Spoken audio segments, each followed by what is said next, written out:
और passport entry into India act 1920 के बारे में बताऊं तो इलीगल फॉरेनर्स को चाहे फोर्स का चाहे शक्ति बल का इस्तेमाल करना पड़े पर इंडिया से बाहर निकालना होता है। इंडिया ने इन्हें रेफ्यूज दी नहीं है और इंडिया इन्हें रेफ्यूज दे नहीं सकता। इंडिया इन्हें रेफ्यूजी क्यों नहीं मान सकता जानते हैं? उसका रीजन ये because India is not signatory to the 1951 refugee convention. International level पे कन्वेंशन है, हमने उसको साइन ही नहीं किया है, तो लीगली हम किसी को रेफ्यूजी का स्टेटस दे ही नहीं सकते हैं। और बस उतना ही नहीं, उसका एक 1967 का प्रोटोकॉल है, हमने तो वो तक साइन नहीं किया हुआ है। तो फॉरेनर्स एक्ट और पासपोर्ट एक्ट के प्रोविजंस के खिलाफ है और ना ही इन्हें रेफ्यूजी का स्टेटस मिल सकता है। तो इनके साथ जो सलूक किया जाएगा वो यही है कि इंडिया से इनको डिपोर्ट किया जाएगा। रघुपुरा पुलिस स्टेशन में क्या केस डाला, क्या कौन सी धारा लगी इन पर? एक एफआईआर दायर की गई कि इन्होंने foreigners act, passport entry into India act and section 120B अलग अलग कानून को वायलेट किया है। लीगल एक्शन अब इनके खिलाफ होगा क्योंकि कोई भी इलीगल माइग्रेंट गैर कानूनी तरीके से अगर इंडिया में आता है तो उसको जेल में डाल दिया जाता है और इंडिया से बाहर जहां से वो आए हैं वहां डिपोर्ट किया जाता है एज पर दी फॉरेनर्स एक्ट। बकायदा कानून है इसका। और क्योंकि प्रॉपर वीजा के साथ नहीं आए हैं, passport entry into India act 1920 नाम के कानून के तहत इनको पनिशमेंट दी जाएगी। तो ये कानून वायलेट हो रहे हैं। इसके अलावा section 120B of IPC, Indian penal code का सेक्शन 120, जो कि क्या कहता है? 120B कहता है पार्टी टू क्रिमिनल कॉन्स्पिरेसी, आपराधिक तौर पे गठजोड़ करके कॉन्स्पिरेसी षड्यंत्र चलाया गया है, ठीक है ना, जिसमें सचिन मीना इनके साथ थे, तो उन पर भी सेक्शन 34 लगेगा आईपीसी का कि उनका भी कॉमन इंटेंशन था क्रिमिनल कॉन्स्पिरेसी का, इंडियन पीनल कोड के लॉ को ब्रेक किया, जिस वजह से एक बहुत बड़ी डिबेट भी शुरू हो गई। और बस इतना ही नहीं, इंडिया में कई सारी कंगारू कोर्ट्स मतलब आपने देखा है ना, स्टूडियो में पत्रकार बैठे रहते हैं, the nation wants to know. कुछ ग्रुप्स के द्वारा कहा जा रहा है कि वो इनको इंडिया में नहीं रहने देंगे, ये एक पाकिस्तानी जासूस है और इनको मार देना चाहिए। कुछ लोगों के द्वारा कहा जा रहा है कि इनको कंपैशन देना चाहिए। सिटीजनशिप अमेंडमेंट एक्ट 2019 में 3 देश, पाकिस्तान, अफगानिस्तान और बांग्लादेश से जो माइनॉरिटी कम्युनिटीज इंडिया आई है, बुद्धिस्ट, पारसी, जैन, हिंदू, सिख, क्रिश्चियन, उनको तो आप भारत की नागरिकता दे रहे हो, तो इनको क्यों नहीं? अनफॉर्चुनेटली इन तीन देशों में से इन 6 माइनॉरिटी रिलीजन से बिलोंग नहीं करती हैं। She is a Muslim lady, तो इनको इनके प्रोविजंस के तहत इंडिया में सहायता नहीं मिल सकती है। अगर ये इंडिया आना चाहती हैं, she has to follow the proper due process of law. तो क्वेश्चन इसी बात का है कि इनका अब आगे किया क्या जाए, बिकॉज माना जा रहा है she is a potential threat to the national security of India. और बस इतना ही नहीं, इनके जो हस्बैंड है गुलाम हैदर, सऊदी अरेबिया में, यूएई में, अलग अलग देशों में काम कर चुके, वो चाहते हैं कि वो अपने बीवी बच्चे के साथ वापस रीयूनाइट हो। उन्होंने अपील किया है पाकिस्तानी अथॉरिटीज से और पाकिस्तानी अथॉरिटीज ने अपील किया है इंडियन अथॉरिटीज से कि इनको वापस पाकिस्तान में ले जाएं। Now it is her decision. एक बहुत फेमस मीम है ना, it's her choice. Well that choice doesn't prevail here because it's an international issue. हर जगह इट्स हर चॉइस तो नहीं चल सकता ना, it's an international issue, you have to follow the law. हम एक वुमेन राइट को समझ पा रहे हैं, हम एक इशू को समझ पा रहे हैं जहां पे वो चाहती हैं कि वो डोमेस्टिक वायलेंस के फेर में वापस ना जाए, तो वो तो ध्यान पाकिस्तान की अथॉरिटीज को रखना होगा ना। इंडिया की जिम्मेदारी थोड़ी ना है कि पाकिस्तान में अगर डोमेस्टिक वायलेंस हो रहा है तो इंडियन अथॉरिटीज उस पर एक्शन ले, ये हमारी जिम्मेदारी थोड़ी ना है। तो her decision to stay with Sachin who is a Hindu and she is a Muslim, इसको जातिवाद और धर्म से भी जोड़ दिया लोगों ने,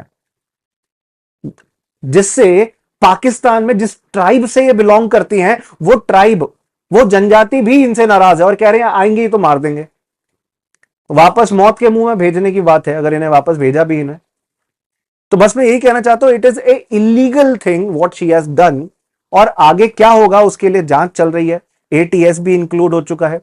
गवर्नमेंट, सेंट्रल गवर्नमेंट की जिम्मेदारी है कौन इंडिया में एंटर कर रहा है, कौन इंडिया से जा रहा है, लीगली आए हैं, इलीगल आए हैं, इस चीज का जांच करना, इस चीज का ध्यान रखना, क्योंकि सिटीजनशिप एक्ट के प्रोविजंस के तहत इंडिया के अंदर ये सारे एस्पेक्ट्स फॉलो होते हैं। आपको इंडिया में नागरिकता लेनी है, आपको इंडिया में रजिस्ट्रेशन करना होगा या नेचुरलाइजेशन करना होगा कुछ साल इंडिया में रहने के बाद, तभी जाकर आप भारत के नागरिक बन सकते हैं। तो एक तो लीगल एस्पेक्ट वाली बात आई, क्योंकि लीगली ये इंडिया के सिटीजन बनी नहीं है। अगर मैं फॉरेनर्स एक्ट 1946 का सेक्शन 3 आपको बताऊं, तो इलीगल फॉरेन नेशनल्स को इंडिया के बाहर डिपोर्ट किया जाता है जहां से वो आए हैं।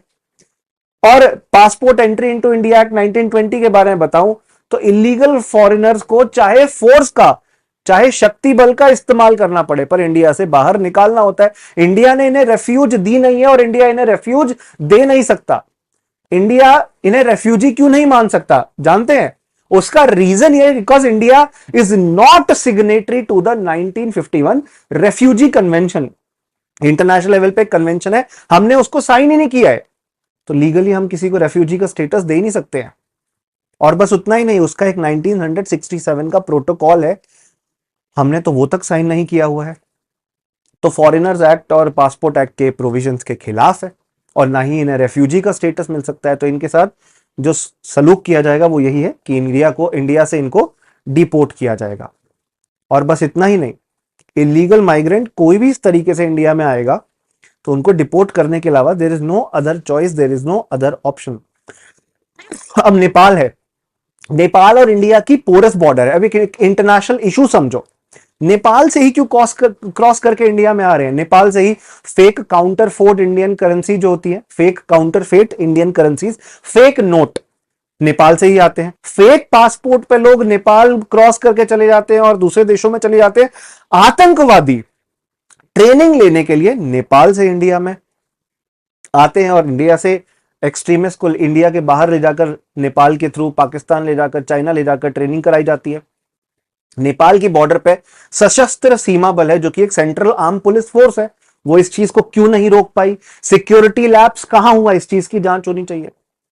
इंडिया और नेपाल की एक पीस एंड फ्रेंडशिप ट्रीटी है 1951 की, उसमें सेक्शन 7 ये कहता है कि बाउंड्री पर, बॉर्डर पर इंडिया और नेपाल के फेंसिंग नहीं होगी, जैसे इंडिया पाकिस्तान की साइड है या जैसे इंडिया और बांग्लादेश की साइड है, उतनी स्ट्रॉन्ग फेंसिंग नहीं होगी।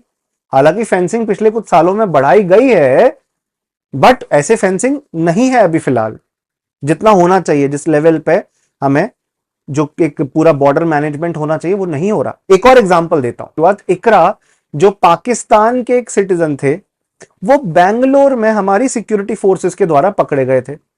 तो कोई भी फॉरेन नेशनल, चाहे पाकिस्तानी हो चाहे इंडिया में रह रहा हो गैर कानूनी तरीके से, अगर इलीगली आए हैं तो इंडिया के सिटीजन नहीं बन सकते। इंडिया में अगर आकर नागरिकता लेनी है, अदनान सामी ने तो ली, Adnan Sami singer, very famous singer, थोड़ी सी तो लिफ्ट करा दे। He was a Pakistani origin person जो कैनेडियन सिटीजन थे, इंडिया में आके रहे, इंडिया में 11 साल रहे। कॉन्टिन्यूसली आपको इंडिया में 11 साल रहना है, इंडिया में रहना पड़ेगा 11 ईयर्स के लिए। You have to stay within our country. Once you fulfil the condition of the citizenship act, then you become the citizen of India, तब आपको सिटीजनशिप मिलती है। एक और बहुत बड़ी प्रॉब्लम है, मैंने यहां क्या लिखा है, लव वर्सेस लॉ। यहां पर बहुत ज्यादा ट्रायल बाय मीडिया हो रहा है। मीडिया पूरे दिन, सीमा हैदर ने ये किया, सीमा हैदर ने डांस किया, सीमा हैदर ने रोटी बनाई, एक मुस्लिम बहू ने हिंदू घर में रोटी बनाई। मैं ये आर्टिकल पढ़कर मुझे डिस्प्लिन लेने की जरूरत पड़ गई थी। Is this ethical the way we are writing these things? Media, main stream media में एथिक्स को लगता है बैक सीट ले चुका है। कंगारू कोर्ट्स आपने एक न्यूज चैनल में, न्यूज रूम में बिठा रखा है और डिबेट करा रहे हो। अरे ये सरकार का मामला है, सरकार इसको देखेगी। It is a matter of one person who is a foreign national and the government. सरकार और एक विदेशी व्यक्ति का मामला है, उस पर कार्रवाई की जाएगी। मीडिया हाउसेस बैठकर टीआरपी के लिए इस पर डिस्कशन किए जा रहे हैं, इनको धमकियां दी जा रही हैं। This is not the right thing to do. It is not the माफ करिएगा, it is not the right thing to do. इसीलिए हम बहुत ज्यादा ट्रायल बाय मीडिया देख रहे हैं जो हमारे देश के अंदर जस्टिस की फंक्शनिंग को, पुलिस की फंक्शनिंग को इंपैक्ट करती है, लोगों के माइंडसेट को चेंज करती है, लोगों के माइंडसेट को इन्फ्लुएंस करती है। समझ नहीं आ पाता what is fake, what is real. और एक लोकतांत्रिक देश के लिए गलत है, बिकॉज आप किसी भी सही चीज को गलत और गलत चीज को सही दिखा सकते हो, हिंसा फैला सकते हो, दुश्मनी फैला सकते हो, दंगे फैला सकते हो।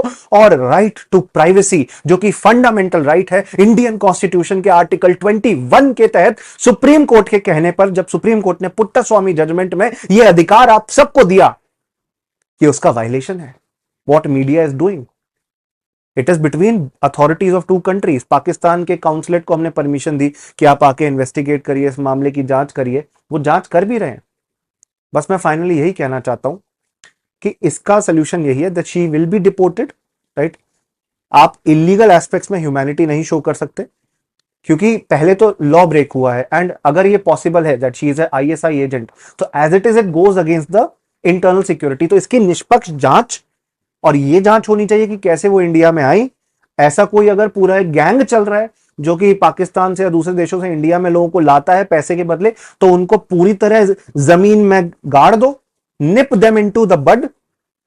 ये जरूरी है that we stop such infiltration so that our country can be protected, the sanctity of our sovereignty can be preserved. हमारे देश की संप्रभुता और देश की सुरक्षा की रक्षा हम कर सकें। बस मैं यही कहना चाहूंगा। इसीलिए फाइनली मैं आपको यही कहना चाहता हूं कि इनके ऊपर कई सारी धाराएं लगेंगी। Carriers liability act, Indian penal code, passport act, foreign orders act, foreigner जो होने की वजह से इनके ऊपर इलीगल डॉक्यूमेंट्स, फोर्ज डॉक्यूमेंट्स, झूठे नकली डॉक्यूमेंट्स जो हैं, उसकी बहुत सारी सजाएं, बहुत सारे अलग अलग कानून के तहत सजाएं हैं, वो इन्हें मिलेंगी। And let's see what pans out in the future. अभी फिलहाल यूपी एटीएस इनकी जांच कर रही है कि whether she is a terrorist और नॉट।